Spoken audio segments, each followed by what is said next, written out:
서로 행복하려면 결국 사람도 마찬가지지만 소통이 가장 첫 번째로 중요합니다. 근데 대부분의 우리 강아지와 반려견 사이에는 소통이 잘 안 되는 경우가 많아요. 특히 양방향 소통이 아니라 보호자가 계속 말만 하는 일방향 소통을 하는 경우가 많은데, 그래서 우스갯소리로 이런 얘기도 있습니다. 우리나라의 많은 강아지들이 자기 이름이 안돼인 줄 알 거다. 우리가 항상 안돼, 하지마 이런 것만 하기 때문에 가장 많이 듣는 단어가 그거기 때문에 내 이름이 안돼인가? 라고 생각한다는 그런 우스갯소리도 있는데요. 이렇게 소통이 되지 않다 보니까 대부분의 보호자분들은 우리 개는 왜 항상 내 말을 안 듣지라고 생각을 하고 있고요. 그리고 우리 강아지들은 분명히 이렇게 생각을 하고 있을 거예요. 엄마 아빠는 왜 항상 화만 내지? 그렇기 때문에 이런 문제를 해결하기 위해서 가장 중요한 건 바로 교육입니다. 근데 많은 분들이 강아지들이 문제 행동을 보이면 그래, 너가 교육받아야지, 너가 훈련받아야지 라고 생각을 하는데, 그보다 더 중요한 건 우선 보호자가 이 아이들의 감정이 어떤 감정이 있고, 그리고 어떤 언어를 쓰고 어떻게 배우는지 알아야지만 우리 아이들을 교육하고 서로 소통이 될 수가 있습니다. 그 중에 가장 중요한 게, 보호자들이 가장 먼저 알아야 될 게 이거예요. 네, 감정. 우리 반려견들이 어떤 감정을 가지고 있는지 알아야지만 소통을 할 수 있고 행복한 삶을 살 수 있습니다. 이 표는 미국의 스탠리 코렌 박사가 연구한 것을 말씀하신 내용인데요.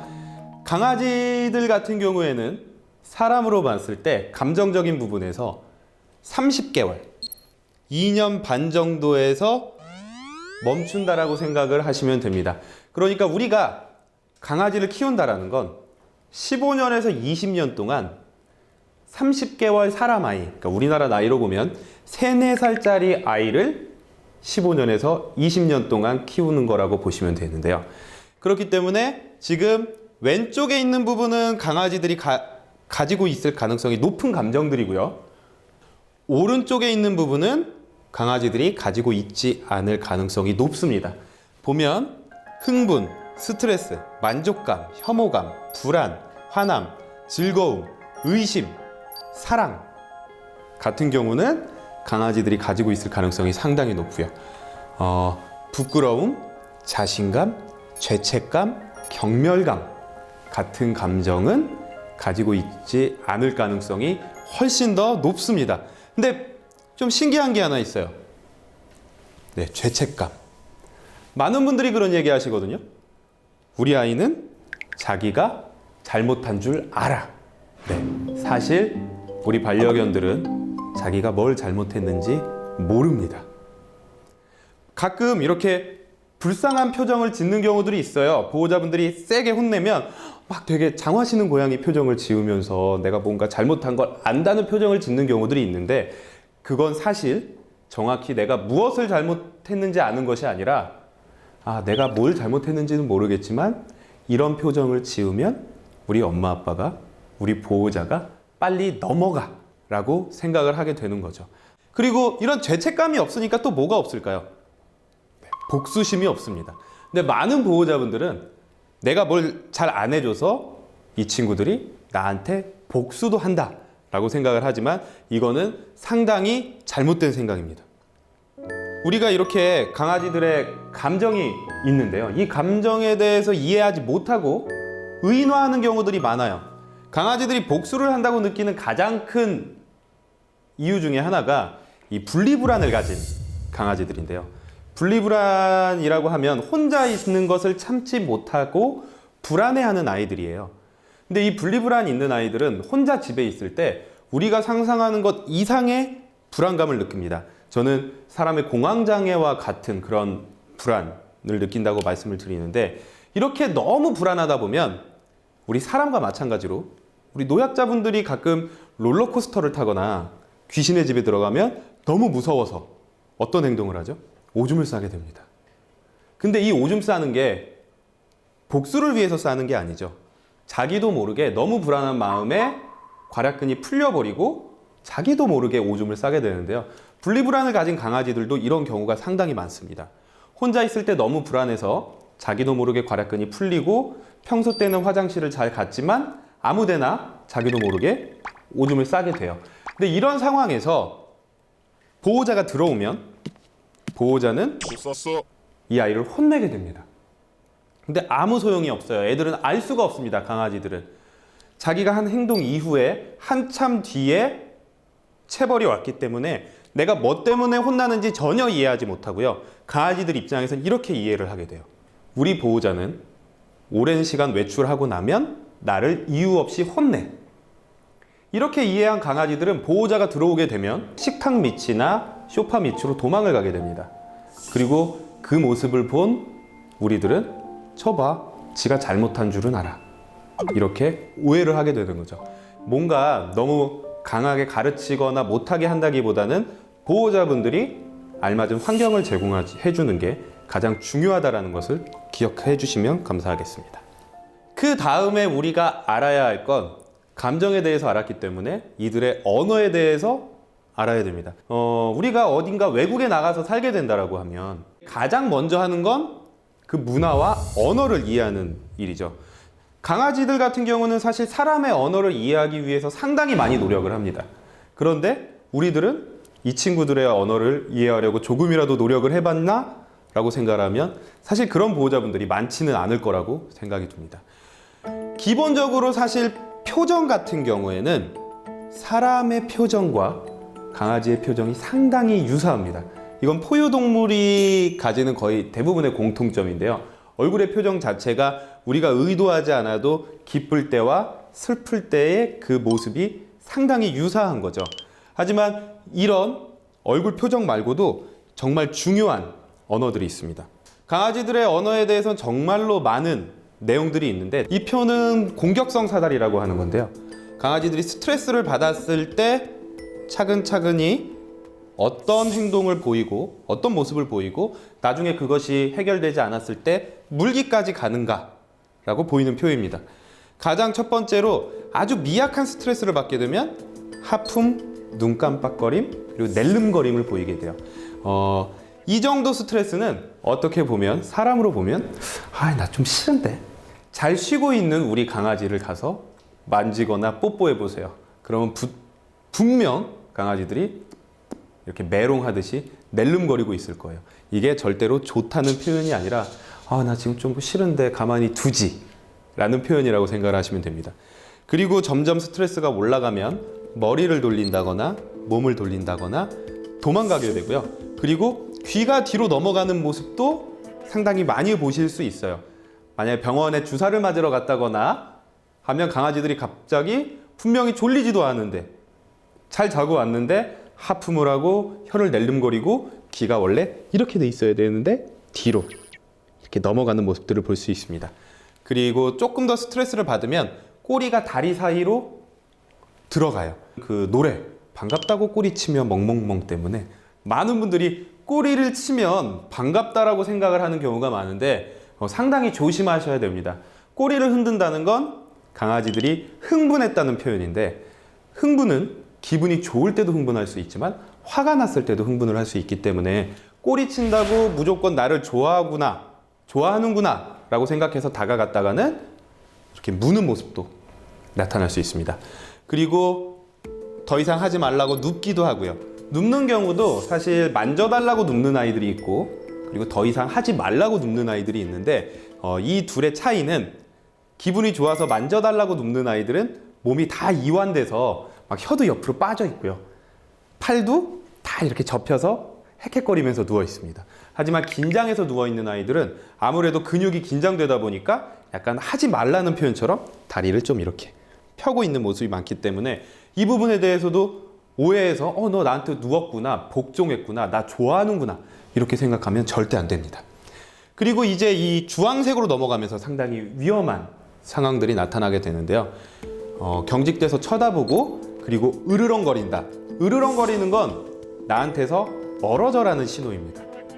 우리가 정말 오해하는 것 중에 하나는 으르렁거리는 게 나 너 이제 물 거야 라고 생각을 하시는 분들이 있는데 그보다 으르렁거린다는 건 나 너랑 싸우기 싫어 그러니까 더 이상 가까이 오지 마라는 표현이고요.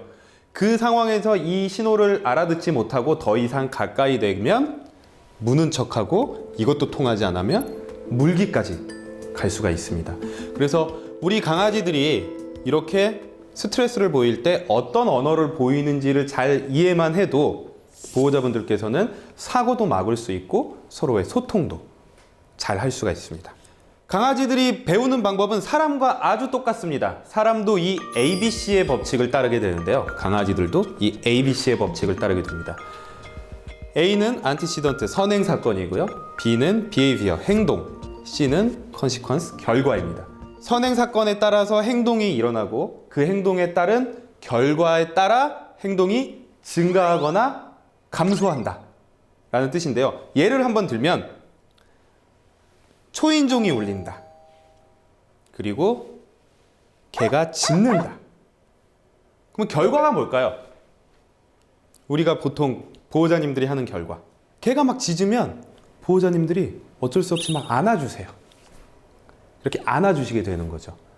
그리고 손님은 뭐 택배 기사님이나 배달 기사님은 떠나게 되고, 행동 뒤의 결과가 칭찬이면 행동을 더 하게 되고요. 체벌이면 행동을 덜 하게 됩니다.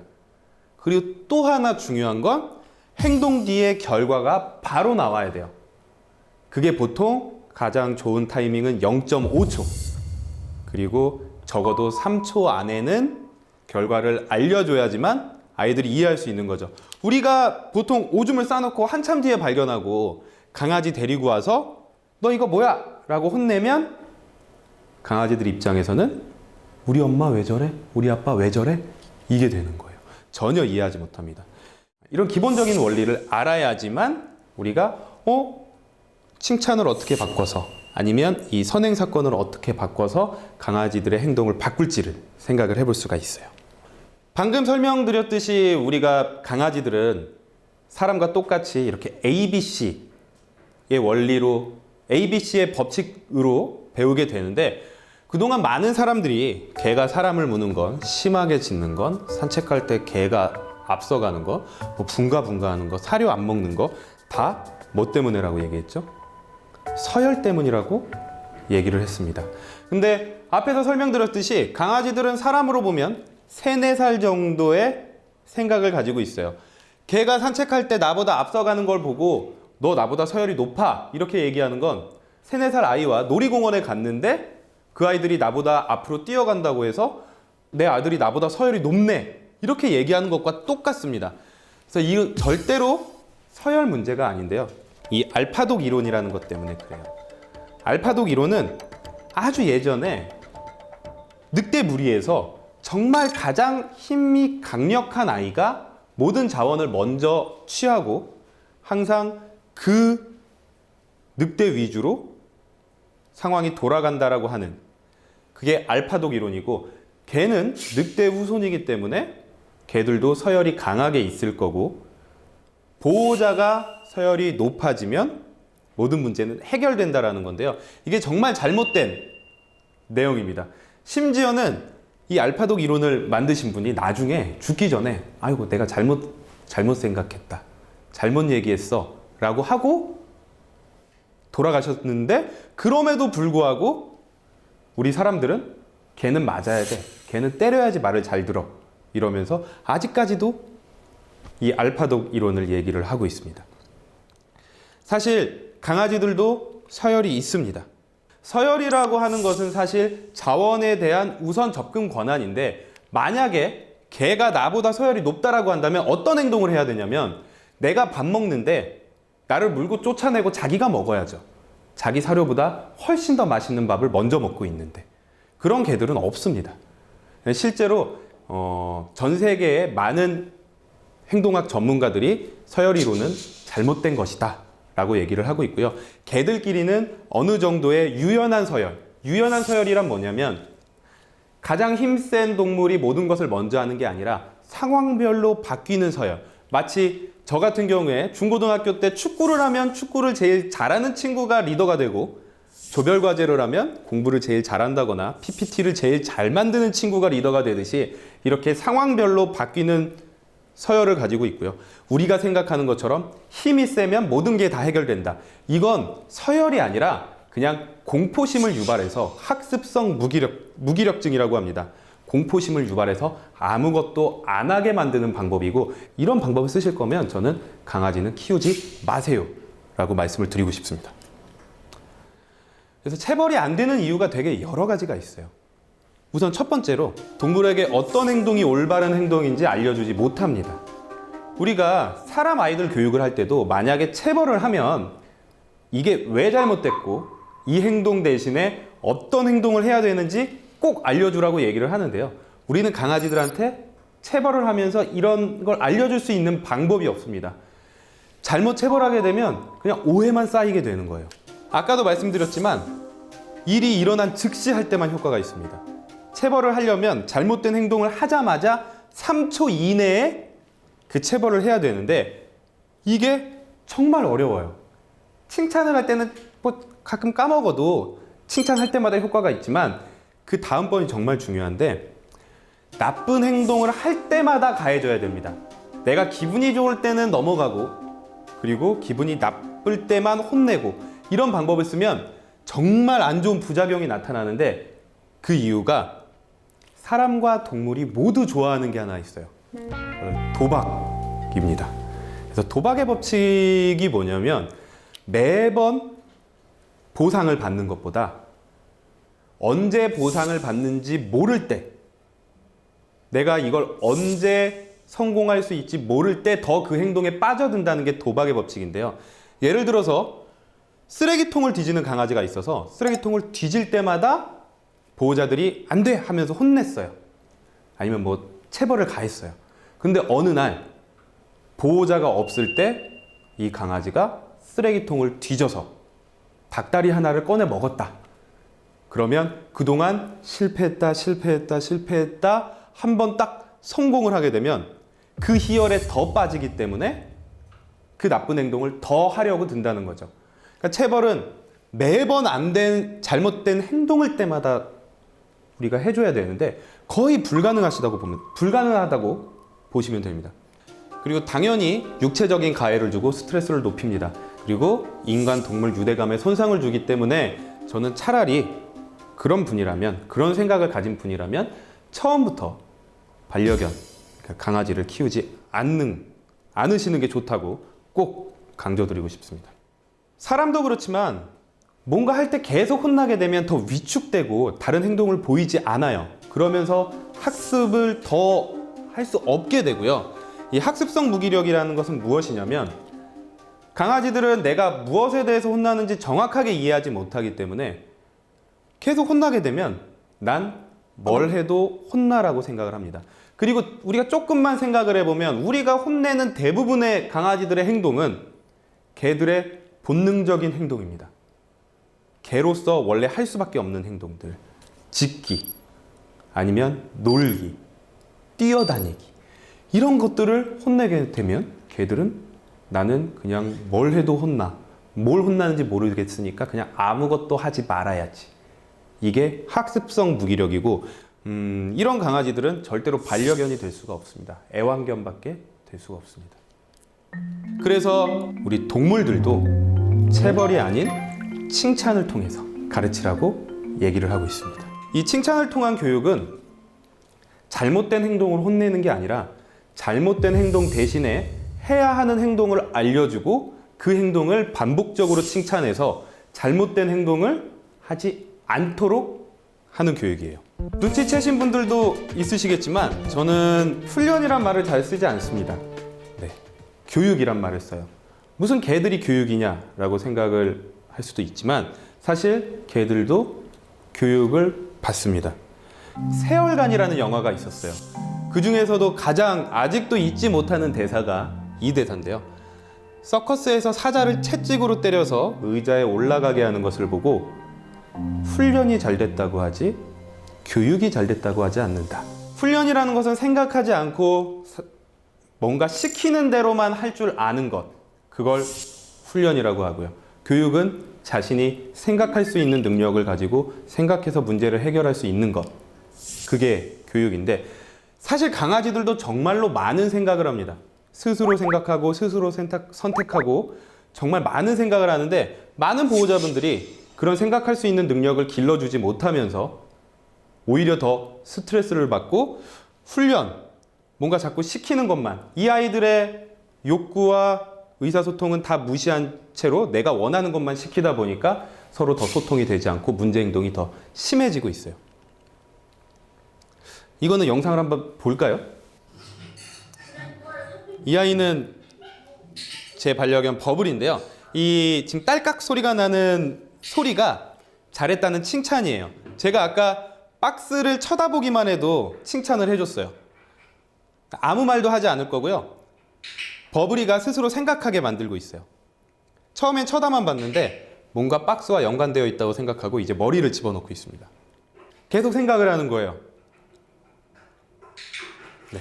머리를 집어넣었을 때 아까는 줬는데 지금은 안 주네 하니까 이제 자기 스스로 박스 안에 들어가게 하는 거죠. 우리와 소통하면서 자기가 스스로 어떤 행동을 보여줄 수 있고 생각할 수 있습니다. 이런 것들을 우리가 교육이라고 부르고요. 제가 지금까지 계속 혼내지 말고 칭찬하라고 말씀드렸는데, 그러면 많은 분들이 이렇게 물어보십니다. 그럼 잘못된 행동할 때는 어떻게 해야 돼? 사실 악플보다 무플이 더 무섭습니다. 누군가 나한테 악플이라는 건 그래도 약간의 관심인데 아예 관심도 없는 게 더 무서운 거죠. 그래서 강아지들이 잘못했을 땐 혼내는 게 아니라 완벽한 무시를 해주는 게 훨씬 더 효과적입니다. 이 무시를 할 때는 정말로 나무처럼 서서 눈도 마주치지 말아라. 이걸 꼭 기억하셔야 되고요. 영상을 하나 보실 텐데요. 이 친구 같은 경우에는 계속 점프하는 친구입니다. 뭔가 내가 원하는 게 있을 땐 계속 점프하면서 해주세요가 아니라 빨리 해줘 이러는 아이인데요. 이렇게 점프를 할 때는 아예 눈도 마주치지 않고 무시를 하는 거죠. 그리고 앉았을 때 우리가 원하는 행동이기 때문에 그 즉시 바로 칭찬을 해줍니다.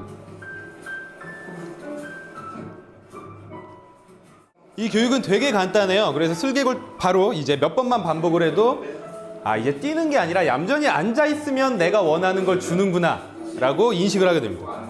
그리고 이렇게 간식을 줄 때는 허리를 숙여서 주는 것보다 무릎을 굽혀서 주는 게 강아지들이 훨씬 더 안정감을 느낍니다.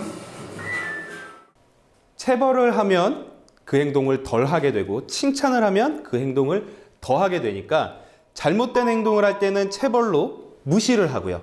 잘한 행동을 했을 때는 칭찬으로 스킨십이나 간식 같은 걸 주는 건데요. 반려견이 행복하기 위한 5가지 원칙이 있습니다. 첫 번째가 부적절한 영양 관리로부터의 자유, 두 번째가 불쾌한 환경으로부터의 자유, 세 번째가 신체적 고통으로부터의 자유. 근데 많은 분들이 5개 중에 이 3개까지는 많이 지켜주십니다. 좋은 사료 주려고 하시고요. 그리고 추울 때 옷도 입혀주시려고 하고, 그리고 동물병원비가 조금 부담이 됨에도 불구하고 아프면 동물병원에 가서 치료도 해주고 계셨어요. 근데 이제 정말 더 중요한 건 이 4번째 정신적 고통으로부터의 자유와 5번째 자연스러운 본능을 발휘하며 살 수 있는 자유. 이것이 충족되어야지만 저는 실제로 반려견이다 라고 얘기를 합니다. 제가 행동학 공부를 처음 시작하면서 강아지에 대한 입장을 처음 역지사지로 생각을 해보게 되었는데요. 가장 처음에 이런 생각이 들었어요. 내가 개라면 난 벌써 미쳤겠다. 제가 어렸을 때 봤던 영화 중에 올드보이가 가장 먼저 떠올랐습니다. 자기 의사대로 나가고 싶을 때 나갈 수 있는 것도 아니고요. 내가 혼자 TV를 보고 싶다고 TV를 볼 수 있는 것도 아니고, 책을 볼 수 있는 것도 아니고, 핸드폰을 볼 수 있는 것도 아니에요. 하루 종일 갇혀 있다가 그나마 행복하다는 강아지들이 하루에 30분에서 1시간 정도 보호자와 외출하는 거죠.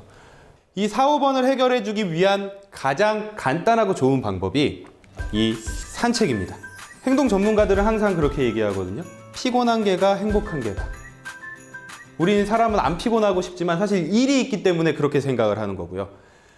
우리나라 반려견들은 너무 일이 없어서 불행합니다. 아무것도 하지 않고 가만히 있으면 사람들은 아마 개들보다 훨씬 더 빨리 미쳐버릴 거예요. 그렇기 때문에 산책을 나가서 냄새도 맡게 해주고 할 수 있는 일들을 제공을 해줘야 되고요. 또 하나 의학적으로 본다면 사람도 마찬가지지만 밖에 나가서 햇빛을 받으면서 걸어야지만 이 만족감을 주는 신경 전달 물질인 세로토닌이 나오게 됩니다. 이건 강아지들도 마찬가지고요. 세로토닌이 낮은 동물들은 공격성이 증가하고 절제력이 부족하고 불안을 더 많이 느끼며 식욕이 아주 많이 증가할 수도 있습니다. 결국에 산책을 통해서 이런 세로토닌이 증가하게 되면 마음의 만족감이 많아지고 문제 행동도 줄어들게 되는 거죠. 산책할 때 많은 분들이 좀 문제점을 느끼시는 분들이 있어요. 근데 가장 먼저 왜 어떤 감정을 가지고 그런 모습을 보이는지 확인을 해야 되는데요. 첫 번째가 두려움, 그리고 두 번째가 화남, 세 번째가 갈등입니다. 그러니까 간단하게 말하면 저리 가, 싸우자, 놀자 라는 감정으로 다른 강아지나 사람에게 공격적인 모습이나 흥분된 모습을 보이게 되는데요. 이렇게 된 이유는 가장 먼저 사회화입니다. 사실 강아지들한테 가장 중요한 시기는 2개월부터 4개월까지 딱 이 2개월이에요. 이때 정말 많은 것을 경험한 아이들은 평생 동안 이건 괜찮은 거야, 재밌는 거야, 좋은 거야 라는 생각을 가지게 되는데, 이 시기에 집에만 있는 아이들은 자신의 세계가 집과 가족으로 갇혀버립니다. 그리고 나중에 산책을 나왔을 때 다른 대상들은 다 두려운 존재, 무서운 존재라고 느끼게 되면서 아까 보셨던 싸우자나 저리 가라는 표현을 하게 되는 거죠. 그리고 두 번째로는 이 산책줄 때문에 이런 모습을 보이는 경우가 상당히 많습니다. 이건 보호자의 잘못도 상당히 많은데요. 예시를 하나 드리자면 우리가 오늘 배운 내용들 중에 강아지들의 언어가 있어요. 근데 강아지들도 어떤 강아지는 좋아하고 싫어할 수 있습니다. 근데 분명히 산책을 나갔는데 강아지가 나 쟤 싫어, 무서워 라고 계속 표현을 하는데도 강아지의 언어에 대해서 전혀 모르는 보호자들은 어떻게 하셨나요? 그동안 친구 하면서 계속 만나게 해요. 얘는 싫다라고 하는데 엄마한테만, 아빠한테만 친구라고 하면서 만나게 해주면 우리 반려견들은 두 가지를 배우게 됩니다. 밖에서 우리 보호자는 내 말을 전혀 들어주지 않고 내가 싫은 걸 자꾸 만나게 하려고 해. 그러면 신뢰감이 깨지게 되겠죠. 그리고 두 번째로 원래는 도망을 먼저 가고 싶어요. 두려운 상황이 있으면 도망을 가고 싶은데 도망을 못 갑니다. 이 산책줄 때문에. 그러면 도망을 못 가면 대부분의 동물들은 싸움을 선택하게 되죠. 그래서 공격적인 모습을 보였더니 그때서야 보호자가 강아지를 안고 멀어지게 됩니다. 그러면서 우리 강아지들은 밖에 나가서 우리 엄마는 내 말을 전혀 들어주지 않아. 내가 해결해야 돼. 그리고 해결하는 방법은 내가 공격성을 보였더니 쟤를 안 만나고 멀어질 수 있어. 이러면서 계속 바깥에서 공격적인 모습을 보이게 되는 거죠. 가장 중요한 건 보호자와의 신뢰관계 회복. 그래서 우리가 앞에서 배웠던 감정이나 교육, 감정이나 언어, 그리고 교육하는 방법을 잘 이해하고 있어야지만 이런 문제의 해결을 시작을 할 수가 있습니다. 행동풍부화입니다. 행동풍부화란 뭐냐면 개들은 원래 사람과 살기 전에 어떻게 살았을까요? 개들 주위에서 음식을 찾아 먹었죠. 노즈워킹이라고 해서 냄새로 사람이 버린 음식을 찾아 먹고 그것이 일이자 놀이이자 생존 수단이었는데 사람들이 밥그릇에 주기 시작하면서 쉽게 주기 시작하면서 강아지들한테는 일과 놀이가 없어졌습니다. 항상 밥 먹어서 에너지가 100인데 아무 산책도 안 하고 놀이도 안 해주고 숨만 쉬고 에너지 80 상태에서 다시 먹으니까 180이 되고 이 쌓여있는 에너지들은 결국 스트레스로 작용해서 우리가 흔히 말하는 문제 행동으로 풀게 되는 거죠.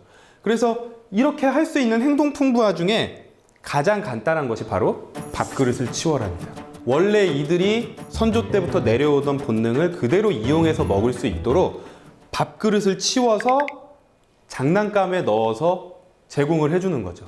미국의 유명한 동물 행동학 전문 수의사 소피아이는 이렇게 얘기를 했는데요. 그릇에 사료를 주는 것과 먹이급여 장난감에 사료를 주는 것은 아이들이 TV를 보는 것과 책을 읽는 차이와 같다. 우리 항상 얘기하잖아요. 아이들한테 TV보다 책을 줘라. 책을 읽게 하라. 근데 그만큼의 차이를 보이는 것이죠. 이렇게 강아지들한테 일을 계속 제공해 주는 것, 집중하고 할 수 있는 것을 제공해 주는 게 우리 아이들의 정신 건강에 가장 중요한 것 중에 하나입니다.